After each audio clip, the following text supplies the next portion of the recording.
I think as well there's something very interesting in coaching, which is we're trying to in some way be really alongside other people and really create space for them to be who they are and to really trust their own knowing and journey. And yet sometimes we can get caught in our own agendas or own goals of trying to help, trying to fix, thinking we've got the right answer, or indeed thinking we should have the right answer. So one of my experiences, and this does affect the way I facilitate and coach, I'm a lot more comfortable with not knowing what to do and actually trusting that somehow if I can be with a group that I'm facilitating or be with a client, and that we can just, again, be, not in a passive way, but just be very open to whatever is arising rather than be driven by our objectives or agendas about what should be happening. That seems very helpful. And one thing a lot of coaches seem to recognise is it's very often those sort of moments, those aha moments or transformational moments, often happen almost in spite of all the stuff we're doing with techniques and our own thinking rather than because of it. So I think it's helpful for coaches in their own lives, hopefully, and we're always developing as coaches, but I think being able to offer just space actually for people and to really coach from a position of deeply trusting that the person that you're with actually has some quite deep knowing, and maybe all we need to do is find the right way of holding that. That would be my thought.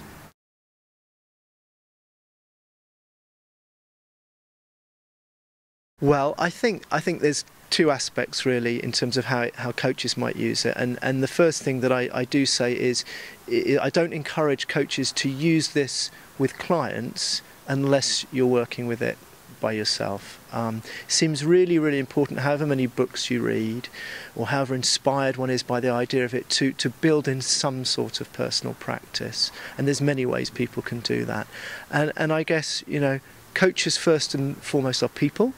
They have lives, they have their own struggles, they have their own families, etc. So people find all sorts of things of value.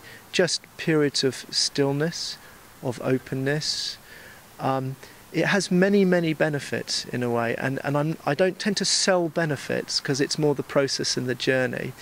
But I think just anything that can be moments of stillness, connection, really connecting with what's important to us as we're whizzing about trying to be helpful to others.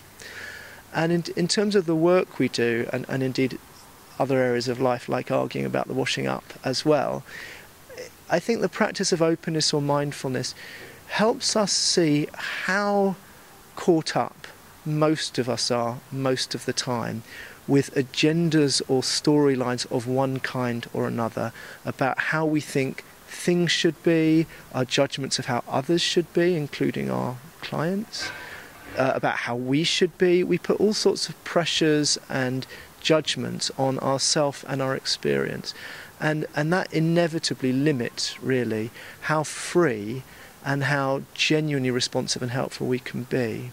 So I think as a personal practice, it's not really about looking for benefits, but as I can work with openness in my own mind, naturally some of the things that are blocking or limiting my ability to really respond in the moment to who I'm with and what's arising, those will fall away, and the suggestion is we might find ourselves being a little bit more skillful, a little bit more helpful, a little bit more responsive, not because we're trying to, but because actually naturally we're all intelligent, wise beings anyway. We just do a pretty good job of confusing ourselves most of the time. So that's the idea, I think. Brilliant. Thank you. Is that okay?